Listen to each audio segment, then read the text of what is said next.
السلام علیکم ناظرین، میں ہوں منصور علی خان، اپنے ڈیل چینل کے اوپر آپ کو خوش آمدید کہیں گے۔ پچھلے 12 گھنٹے کی آمدین خبروں کے ساتھ ایک بار پھر آپ کے سامنے حاضر۔ آپ سے درخواست، چینل کو سبسکرائب کرنا مت بھولیے، بیل آئیکن پریس کیجیے۔ اگر آپ کو ہماری ویڈیو پسند آیا کرے اسے لائک اور شیئر ضرور کر دیا کریں۔ ویسے چھوٹا سا جملہ ہے، لائک کر دیا کریں، لیکن ایکچولی اٹ ہیلپس اے لاٹ۔ اگر آپ کو واقعی پسند آیا کرے ضرور ایکسپریس کر دیا کریں۔ میں کامنٹ سیکشن تو چلیں، میں کہتا ہوں مشکل ہوتا ہے لوگوں کا کامنٹ کرنا، لیکن کم از کم لائک جو ہے وہ ضرور کیا کریں۔ اچھا جی، پاکستان کی جانب سے جناب پہلی بار سخت وارننگ جاری کی گئی ہے سعودی عرب کے تحفظ کے لیے، اور سعودی عرب کے لیے پاکستان کی جانب سے جو ہے وہ پہلا بیان سامنے آ گیا ہے۔ جب سے حوثیوں کی جانب سے انہیں دھمکی دی گئی ہے، اس کے بعد پہلا بیان پاکستان نے حوثیوں کے لیے ڈائریکٹلی اور آبویسلی انڈائریکٹلی، چونکہ حوثی جو ہیں ان کو ایران بیک کرتا ہے، تو پاکستان نے ایک بڑی واضح اور اسٹرکٹ پوزیشن جو ہے اس کے اوپر لی ہے۔ اس کی ڈیٹیل ابھی تھوڑی دیر میں آپ کے ساتھ شیئر کروں گا۔ اس کے ساتھ ساتھ لوکل پالیٹکس بھی کور کریں گے۔ ایران کی جانب سے ایران امریکہ کی جنگ جو ہے وہ کہاں تک پہنچی ہے، اور خاص طور پہ امریکہ میں جو ان کے وزیر جنگ ہے پیٹ ہیگسیت، ان کے ساتھ بڑی پیڑی ہوئی ہے، اور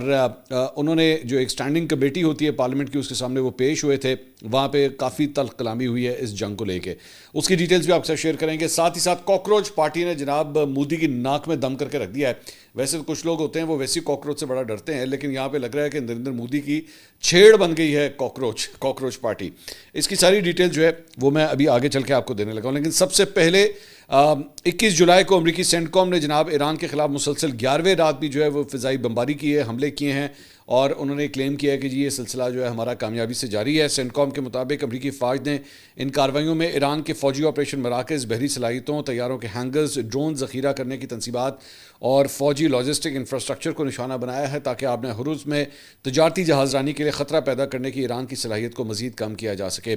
بیان میں کہا گیا ہے کہ گزشتہ 3 ماہ کے دوران ایران نے اس اہم بین الاقوامی بحری گزرگاہ سے گزرنے والے 30 سے زائد تجارتی جہازوں پر حملے کیے ہیں۔ امریکی سینٹ کام کے مطابق ان بلا جواز حملوں سے سینکڑوں بے گناہ بحری کارکنوں کی جانیں خطرے میں پڑیں اور بحری راستوں کی آزادی جو ہے وہ متاثر ہوئی ہے۔ دوسری جانب ایران نے بھی اپنے کلیمز کیے ہیں۔ ایران کی مسلح افواج نے دعویٰ کیا ہے کہ اس نے اردن اور بحرین میں واقع امریکی فوجی اڈوں کو ڈرون حملوں سے نشانہ بنایا ہے۔ ایرانی حکام کے مطابق یہ کارروائیاں امریکہ کی حالیہ فوجی کارروائیوں کے جواب میں کی گئی ہیں۔ ایرانی فوج کے جاری کردہ بیان میں کہا گیا ہے کہ اردن کے شہر ازرق میں واقع موقف السلطی ایئر بیس پر صبح کے وقت جو ہے وہ ڈرون حملہ کیا گیا ہے۔ اس حملے میں امریکی فوج کی رہائش اور فلاحی عمارتوں کے ساتھ ساتھ ساز و سامان کے گوداموں کو نشانہ بنایا گیا ہے۔ بیان میں کہا گیا کہ بعد میں بحرین میں واقع شیخ عیسیٰ ایئر بیس پر بھی ارش خودکش ڈرونز کے ذریعے حملہ کیا گیا ہے۔ ایرانی فوج کے مطابق اس حملے میں امریکی فوج کے آلات رکھنے والے گوداموں اور طیاروں کی دیکھ بھال کے لیے استعمال ہونے والے ہینگرز کو نشانہ بنایا گیا ہے۔ ایران نے ان حملوں کو امریکہ کے خلاف اپنی جوابی کارروائیوں کا حصہ قرار دیا ہے، تاہم امریکہ، بحرین یا اردن کی جانب سے ان حملوں یا ان کے ممکنہ نقصانات کی باضابطہ تصدیق یا تردید ابھی تک سامنے نہیں آئی ہے۔ اس کے علاوہ ایران اور امریکہ کے درمیان جاری فوجی کشیدگی کے باعث عالمی منڈی کے اندر جناب خام تیل کی قیمتیں جو ہیں اور بڑھنا شروع ہو گئی ہیں، اور برینٹ کروڈ 1 ماہ سے زائد عرصے کی بلند ترین سطح کے اوپر پہنچ گیا ہے۔ برینٹ کروڈ اس وقت as I speak right now 94.25 $94 سے بھی اوپر اب اس وقت ٹریڈ ہوتا ہوا دکھائی دے رہا ہے۔ آہستہ آہستہ یہ سینچری مارک کی طرف جو ہے وہ جا رہا ہے، اور آپ جانتے ہیں کہ اگر یہ ٹرپل فگر کی طرف اگر چلا جاتا ہے تو اس کے بعد جو ہے وہ پیٹرول اور ڈیزل کی قیمتیں کہاں جائیں گی۔ آلریڈی ابھی پاکستان کے اندر جو ہے وہ پیٹرول کے حوالے سے اگلے 24 گھنٹے بڑے اہم ہیں، بڑے مشکل حالات جو ہے وہ پیدا ہونے والے ہیں۔ میں اس کی خبر بھی جو ہے میں ابھی تھوڑی دیر میں آپ کو دوں گا، لیکن اس سے پہلے امریکہ اور ایران کے سبجیکٹ کے اوپر رہتے ہوئے امریکہ اور ایران کے خلاف جاری جنگ کے لیے فنڈنگ سے متعلق امریکی سینٹ کی سماعت کے دوران سخت جملوں کا وہاں پہ تبادلہ ہوا کل، جہاں ڈیموکریٹ سینیٹر گیری پیٹرز نے ٹرمپ انتظامیہ کی جنگی حکمت عملی کو ناکام قرار دیتے ہوئے اس کے اوپر سخت تنقید کی ہے۔ تلخ جملوں کا تبادلہ اس وقت ہوا جب امریکی وزیر جنگ پیٹ ہیگسیت نے سینٹ کی متعلقہ کمیٹی کے سامنے ایران جنگ سے متعلق اپنی حکومتی پالیسیوں اور اخراجات پر بریفنگ دی۔ سامنے پیٹ ہیگسیت نے کہا کہ ایران کے ساتھ جاری جنگ پر امریکہ اب تک تقریباً $37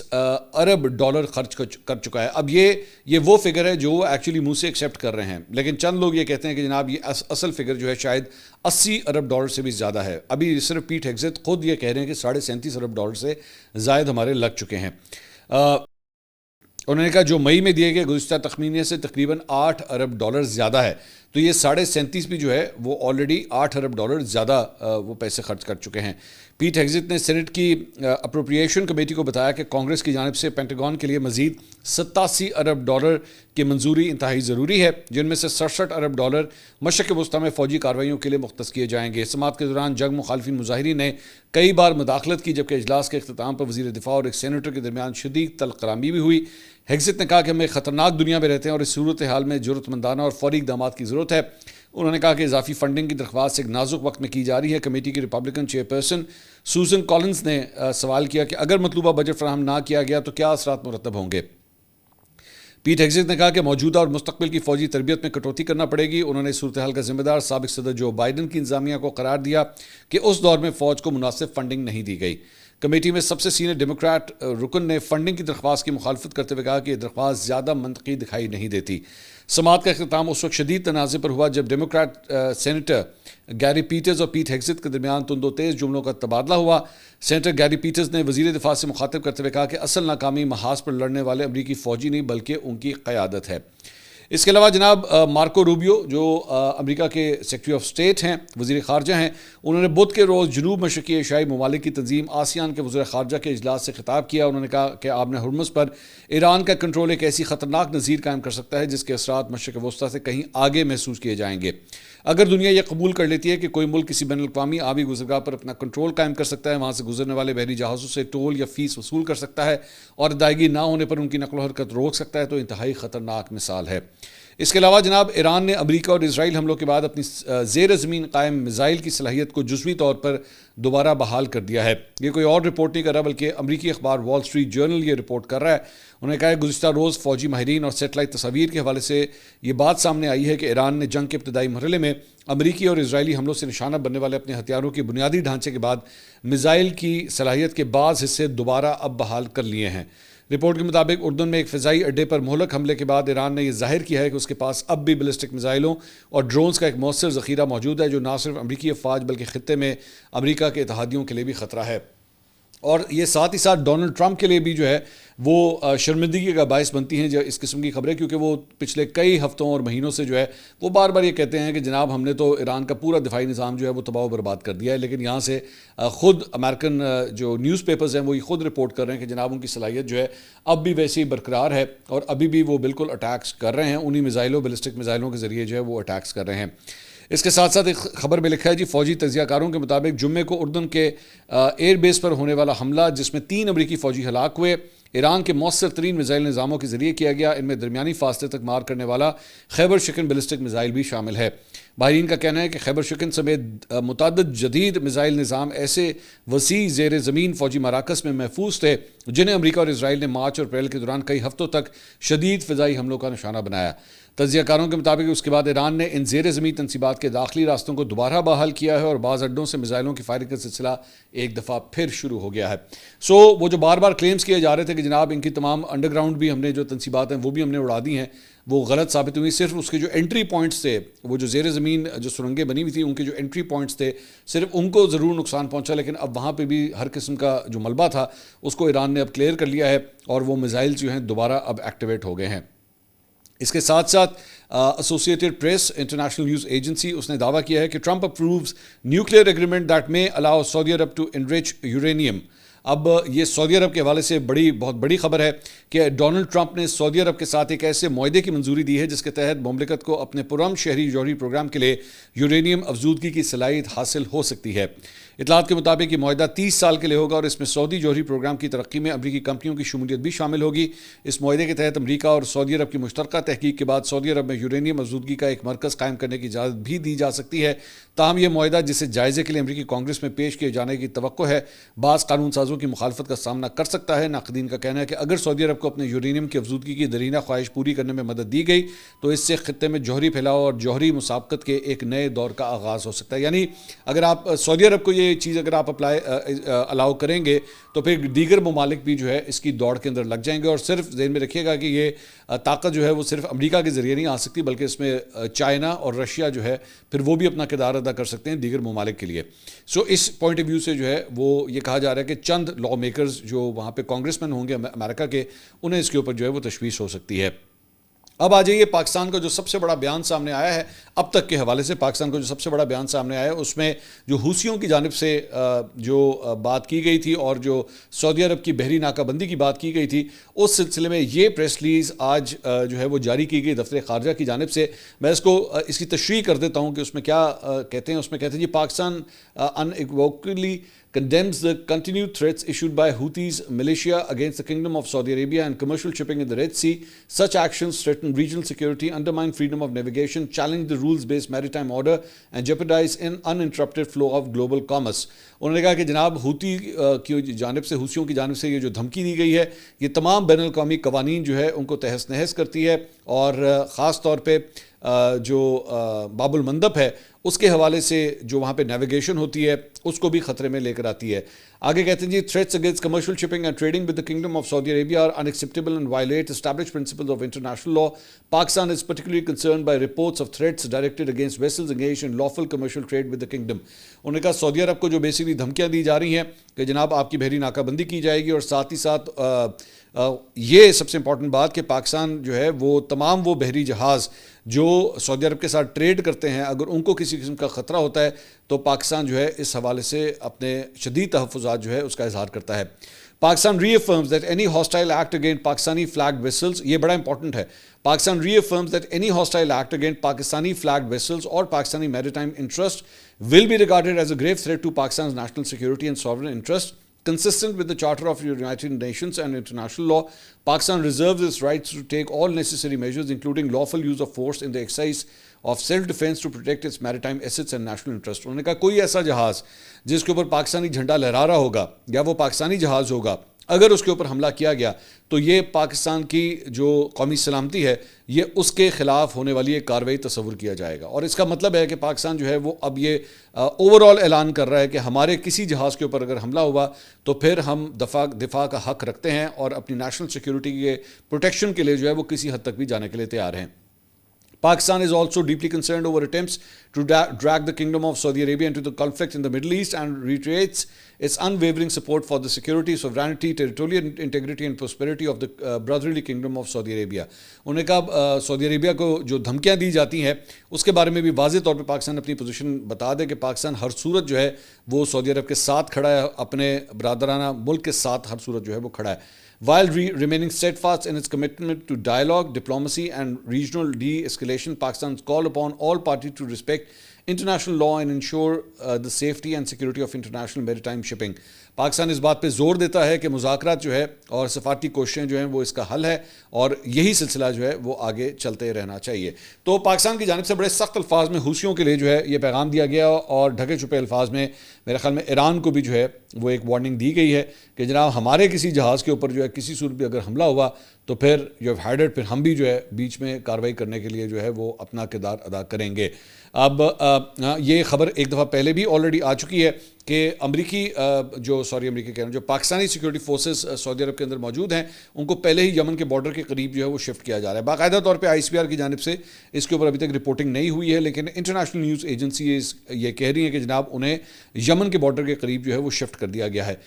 اگر کوئی اس قسم کی کوئی بات ہوتی ہے تو پاکستان جو ہے وہ اس کے بعد بڑا سختی سے نپٹے گا اس معاملے کو۔ اس کے علاوہ رائٹرز نے آج پاکستان کے حوالے سے یہ خبر دی ہے کہ Pakistan seeks $10 billion fund from US after mediating Iran talks, source says کہ جناب پاکستان نے جو ہے وہ $10 ارب کے ایک فنڈ کا جو ہے مطالبہ کیا ہے امریکہ سے۔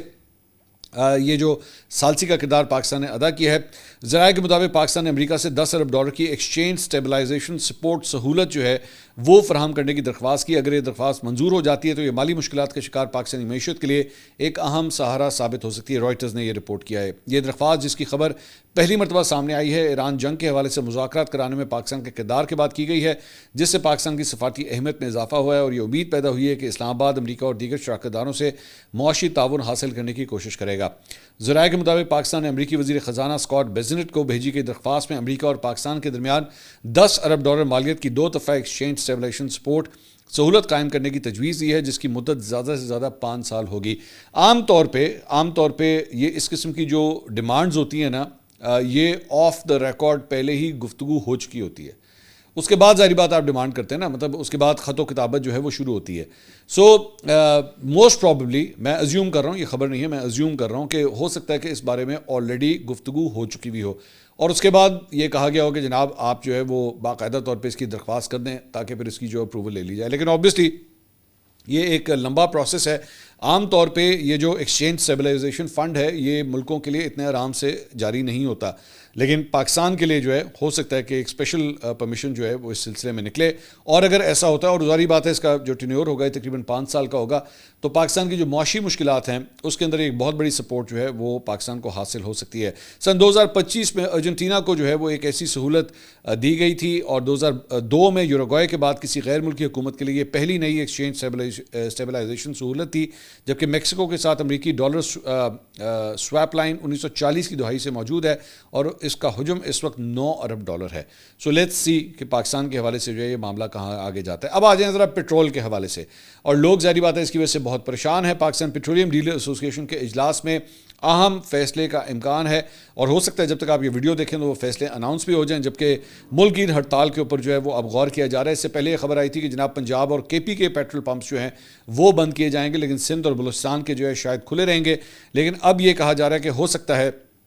کہ پیٹرول پمپ اونرز جو ہیں ان کی جانب سے آج رات 12 بجے سے ہڑتال کا پہلے سے جو ہے وہ آلریڈی اعلان کیا گیا ہے, جبکہ پاکستان پیٹرولیم ڈیلرز ایسوسی ایشن بھی کل صبح 6 بجے سے پیٹرول پمپ بند کرنے کا جو ہے وہ اعلان کر دے گی. اس حوالے سے حتمی اعلان جو ہے وہ کچھ دیر کے بعد کیا جائے گا. صدر پاکستان منی مزدہ گڈز ٹرانسپورٹ ایسوسی ایشن نے پیٹرول پمپ اونرز ایسوسی ایشن کی ملک گیر ہڑتال کی مکمل حمایت کا اعلان کیا ہے کہ آج رات 12 بجے سے مزدہ گاڑیوں کے پہیہ بھی جو ہے وہ اب نہیں چلے گا. سو وہاں پہ مزدہ والے بھی ناراض ہیں, پیٹرول پمپ والے بھی ناراض ہیں, کیونکہ وہ کہتے ہیں کہ جناب پیٹرول کی قیمتیں جو ہے وہ یہ جو روزانہ کی بنیاد پہ چینج ہو رہی ہیں اس سے ہمیں نقصان ہے. دوسری جانب جرنلسٹ ہیں شہباز رانا صاحب, انہوں نے بڑی ایک انٹرسٹنگ ٹویٹ کی. انہوں نے کہا تیسرے مسلسل روز بھی خاموشی سے پیٹرولیم مصنوعات کی قیمتیں جو ہیں وہ بڑھا دی گئی ہیں. حکومت کے نئے یومیہ قیمتوں کے تعین کے فارمولے کے تحت آج ہونے والے تازہ اضافے کے بعد گزشتہ 3 دن میں پیٹرول کی مجموعی قیمت جو ہے اس میں 10 روپے 2 پیسے فی لیٹر جو ہے اس کا اب تک اضافہ ہو چکا ہے, جس کے بعد پیٹرول کی نئی قیمت 320 روپے 73 پیسے ہو چکی ہے. اسی طرح ڈیزل کی قیمت میں بھی یہ جو 3 دن گزرے ہیں اس میں جو مجموعی طور پر 43 روپے 91 پیسے کا اضافہ ہوا ہے, اور یہ بڑھ کر 367 روپے 21 پیسے فی لیٹر جو ہے ہو چکی ہے. ڈیزل کی قیمت میں تقریباً 44 روپے فی لیٹر اضافے کے باوجود کسی نے اب تک اس کے اوپر خاص توجہ نہیں دی. اچھا ویسے یہ اگر پولیٹیکلی اگر اس کو دیکھا جائے تو یہ گورنمنٹ جو ہے نا یہ واقعی لوگوں کو بیوقوف بنانے میں اس میں تو کامیاب ہوئی ہے کہ تھوڑا تھوڑا کر کے جو ہے وہ ودائی جاؤ, تاکہ ایک دم جو جھٹکا آئے گا اس کے بجائے. اب مثال کے طور پہ یہ جمعے کو جب یہ پرائسز ایکچولی جب بڑھی تھیں ڈیزل کی, خاص طور پہ 30 روپے جب بڑھی تھیں, اور آلریڈی اب 43 روپے کا اضافہ ڈیزل کی قیمت میں آلریڈی ہو چکا ہے. اگر اس کو مجموعی طور پہ آپ دیکھیں تو کہانی کہاں سے کہاں چلی جاتی ہے, لیکن کیونکہ تھوڑا تھوڑا کر کے بڑھایا جا رہا ہے تو شاید اس کے اوپر اتنا شور و غل جو ہے وہ نہیں ہو رہا. ہاں البتہ یہ ضرور ہے ہورڈنگ سے جو ہے اس کو یہ جو بلیک مارکیٹنگ ہوتی ہے اس سے کم از کم جو ہے وہ لوگوں کی جان چھوٹے گی, لیکن قیمتیں آپ دیکھیں کہ وہ بڑھنے سے بڑھ ہی رہی ہیں. میرے خیال میں یہ فارمولا جو ہے وہ تب زیادہ لوگ انجوائے کریں اگر روزانہ کی بنیاد کے اوپر قیمتیں کم ہونا شروع ہوں. لیکن دوسری جگہ پہ آلریڈی ایران امریکہ کا معاملہ جو ہے وہ اور بھی زیادہ سنگین ہو گیا ہے. وہاں پہ پرائسز جو ہیں انٹرنیشنل آئل پرائسز بڑھتی جا رہی ہیں, بڑھتی ہی جا رہی ہیں, کم ہونے کا فی الحال نام نہیں لے رہی. تو اگر تو یہ سلسلہ آگے چلتا رہا تو پھر یہاں پہ بھی پاکستان کے اندر روزانہ کی بنیاد پہ اوپر 4 روپے 5 روپے 10 روپے جو ہے وہ اسی طرح اضافہ ہوتا رہے گا. اس کے ساتھ ساتھ بھارت کے حوالے سے جو ہے وہ خبر شامل کریں گے, جہاں پہ آلریڈی جو کاکروچ جنتا پارٹی ہے ان کا احتجاج نئی دلی بھارتی دارالحکومت کے اندر اب بھی جاری ہے. اس کی کوریج کے لیے وہاں پہ جو جرنلسٹ آئے ہیں یا جو اینکرز آئے ہیں ان کو بھی مظاہرین کی جانب سے جو ہے وہ نشانہ بنایا گیا ہے. اور اس کوریج کے دوران این ڈی ٹی وی کی ٹیم جب وہاں پہ پہنچی تو جس وقت خاتون رپورٹر کیمرے کے سامنے کھڑے ہو کے وہاں پہ اپنا بیپر دے رہی تھی, اپنی گفتگو کر رہی تھی, تو وہاں پہ موجود جو مظاہرین تھے وہ ان کے ارد گرد جمع ہو گئے اور وہاں پہ گودی میڈیا ہائے ہائے, گودی میڈیا ہائے ہائے کے انہوں نے نعرے لگانا شروع کر دیے. N D T V by the way ایک ماضی کے اندر جو ہے پھر بھی ایک بہت نیوٹرل چینل جو ہے وہ کنسیڈر کیا جاتا تھا, لیکن اس کے بعد حالات بدل گئے, جذبات بدل گئے, اور این ڈی ٹی وی جب سے بکا ہے اس کے بعد ان کے خیالات بھی جو ہیں وہ کافی تک پرو بی جے پی یا پرو گورنمنٹ جو ہیں وہ ہو چکے ہیں. ایک اور ویڈیو بھی جو ہے وہ سامنے ہے جہاں پہ ایک خاتون اینکر یا رپورٹر کو بھی مظاہرین کے احتجاج کے بعد وہاں سے موو ہونا پڑا جب مظاہرین نے ان کے خلاف نعرے لگانا شروع کر دیے, وہی گودی میڈیا ہائے ہائے. اور اسی طرح ایک اور ویڈیو ہے، اس میں ٹائمز ناؤ کے جو رپورٹر ہیں وہ بتاتے ہیں کہ مظاہرین نے ان کے اوپر تشدد کیا ہے، ان کا چشمہ، موبائل اور گھڑی چھین لی اور کپڑے بھی جو ہے وہ پھاڑے گئے ہیں. یہ جب اس قسم کی چیزیں ہوتی ہیں نا، میں ہمیشہ یہ بات کہتا ہوں کہ جب پرتشدد عنصر کو اپنے مظاہروں کے اندر لے کر آتے ہیں، چاہے آپ کا مظاہرہ ٹھیک ہی کیوں نہ ہو، آپ کی ڈیمانڈ ٹھیک ہی کیوں نہ ہو، اور یہاں پہ ان اسٹوڈنٹس کو، ان نوجوانوں کو بڑی وائڈ اسپریڈ سپورٹ جو ہے وہ حاصل ہے. بالی ووڈ کے مختلف ایکٹرز کی جانب سے جو ہے وہ سپورٹ بھی انہیں حاصل ہے. اسی کے اوپر جو ہے بلکہ نصیر الدین شاہ، ان کا بھی ایک ویڈیو بیان سامنے آیا. شبانہ اعظمی آلریڈی اس احتجاج میں شرکت کر چکی ہیں. اب نصیر الدین شاہ نے بھی جو ہے وہ اس کے اوپر اپنی لگ کشائی کی اور انہوں نے افسوس کا اظہار کیا. انہوں نے بلکہ جس طریقے سے دلی پولیس نے ان کو ہینڈل کیا ہے، تو انہوں نے ان کا موازنہ امریکہ کی جو آئس ایجنٹس ہیں ان کے ساتھ انہوں نے کیا کہ جناب ان اسٹوڈنٹس کے ساتھ، نوجوانوں، ان بچوں کے ساتھ جو ہے وہ ٹریٹمنٹ کیا جا رہا ہے جس طرح آئس کے ایجنٹس جو ہیں وہ امریکہ کے اندر جو غیر قانونی تارکین وطن ہوتے ہیں ان کے ساتھ وہاں پہ یہ کرتے ہیں. تو انتہائی افسوسناک بات ہے. ایک اور بڑی انٹرسٹنگ بات یہاں پہ میں نے پہلے بھی یہ بات کی تھی کہ بالی ووڈ کے جو سٹارز ہیں ان کے اوپر بڑی شدید تنقید کی جا رہی ہے کہ جب اسٹوڈنٹس اتنا بڑا مظاہرہ کر رہے ہیں اور حکومت کے خلاف کر رہے ہیں تو یہ بالی ووڈ سٹارز جو ہیں وہ کیوں چپ ہیں. تو پریٹی زنٹا نے ایکچولی اس کے اوپر ٹویٹ کیا اور بڑی مشکل سے انہوں نے وہ ٹویٹ کیا. ان کے الفاظ جو ہے وہ بڑے اپنی طرف سے ڈپلومیٹکلی کریکٹ ہونے کی انہوں نے کوشش کی تھی. تو اس کے اوپر بھی پھر نیچے لوگوں نے کامنٹس کیے کہ یہ جو آپ اب جا کے بولی ہیں یا جو کرنے کی کوشش کر رہی ہیں اب بہت دیر ہوگی، اب کوئی فائدہ نہیں ہے. بہت سے بالی ووڈ سٹارز کو جو ہے وہ یہ نوجوانوں کی جانب سے، اسٹوڈنٹس کی جانب سے جو ہے بہت زیادہ تنقید کا نشانہ بنایا جا رہا ہے. اور وہ سٹارز، وہ بالی ووڈ کے یا ایون دیگر انڈسٹریز کے لوگ بھی جو ایکچولی پہلے سے ان کو سپورٹ کر رہے تھے، ان کی کافی عزت جو ہے وہ کی گئی ہے اور ان کے لیے تعریفی کلمات جو ہیں وہ اسٹوڈنٹس کی جانب سے سامنے آئے ہیں. ایک اور یہاں پہ ڈیولپمنٹ یہ ہوئی کہ یہ معاملہ جو ہے وہ بھارتی جو چیف جسٹس ہیں ان کے سامنے یہ معاملہ جو ہے وہ لایا گیا، سوریہ کانت کے سامنے. تو وہاں پہ جو درخواست گزار تھے ان کے وکیل نے کہا کہ جی میں آپ کو ویڈیوز دکھانا چاہتا ہوں ان اسٹوڈنٹس کے اوپر جس طرح پولیس نے جو ہے وہ لاٹھی چارج کیا ہے یا ان کو تشدد کا نشانہ بنایا ہے. تو وہاں کے چیف جسٹس نے یہ ریمارک دیا کہ ہمیں ویڈیوز میں کوئی دلچسپی نہیں ہے، ہمارے پاس انہیں دیکھنے کا وقت نہیں ہے. اور جب یہ کامنٹ سامنے آیا تو اس کے بعد جو ہے وہ بھارتی چیف جسٹس کے اوپر بھی جو ہے وہ بہت تنقید ہوئی، کیونکہ یہ جو کاکروچ کا لفظ ہے یہ بھی بیسکلی وہیں سے سٹارٹ ہوا تھا کہ اسٹوڈنٹس کو جو ہے وہ کاکروچ کے ساتھ جو ہے وہ تشبیہ دی گئی تھی. تو پھر یہ کاکروچ پارٹی بنی تھی اور اس کے بعد تو اب یہ جو بھارتی چیف جسٹس ہے انہوں نے جس قسم کا ریمارک دیا ہے اس کے اوپر، یہ جو ریسنٹ ریمارک دیا ہے اس کے اوپر بھی اب تنقید ہو رہی ہے کہ آپ کے پاس اتنا وقت نہیں ہے کہ آپ یہ دیکھ سکیں کہ وہاں پہ بھارتی اسٹوڈنٹس کے اوپر جو ہے کس قسم کا تشدد کیا جا رہا ہے. ایک اور بڑی انٹرسٹنگ چیز وہاں پہ ویژولز کے اندر دیکھی جا سکتی ہے کہ جو پولیس والے ہیں جب وہ ان اسٹوڈنٹس کے سامنے سے گزرتے ہیں تو وہاں پہ اسٹوڈنٹس جو ہیں وہ ان کے لیے تالیاں بجاتے ہیں کہ اور وہ مطلب تنزن ان کے اوپر تالیاں بجاتے ہیں کہ بڑا زبردست آپ نے کمال کیا ہے، بچوں کے اوپر جو ہے وہ آپ نے لاٹھی چارج کیا ہے. اپنے گھر میں جا کے اپنے بچوں کو بھی بتانا آج کیا کر کے آ رہے ہو، آپ ان اسٹوڈنٹس کے اوپر جو ہے تشدد کر کے آ رہے ہو اور آپ کے اپنے بچوں کے لیے. ظاہری بات ہے پولیس والوں کے بھی اپنے بچے ہوتے ہیں تو ان کو کس منہ سے جا کے ان کا سامنا کرو گے کہ ہم تمہارے ہی بچوں کے لیے جو ہے یہ فائٹ کر رہے ہیں کہ اس کا پورے ملک کا جو تعلیمی نظام ہے اور یہاں پہ جس طرح پیپرز لیک ہوتے ہیں اور اس کے بعد اسٹوڈنٹس خودکشیوں کرنے کے اوپر جو ہے وہ مجبور ہو جاتے ہیں، ہم تو اسی کے لیے یہ فائٹ کر رہے ہیں اور تم ہمارے اوپر ہی تشدد کر رہے ہو. تو یہ معاملہ جو ہے جو ایک بڑے مذاق سے سٹارٹ ہوتا ہے کاکروچ پارٹی کے نام سے، وہ کرتے اس نے مودی کی ناک میں اب دم کر کے رکھ دیا ہے کہ اتنے بڑے لیول کے اوپر وہاں پہ مظاہرے جو ہیں وہ شروع ہو گئے ہیں. اگلی ویڈیو میں آپ سے دوبارہ ملاقات ہوگی. اللہ حافظ.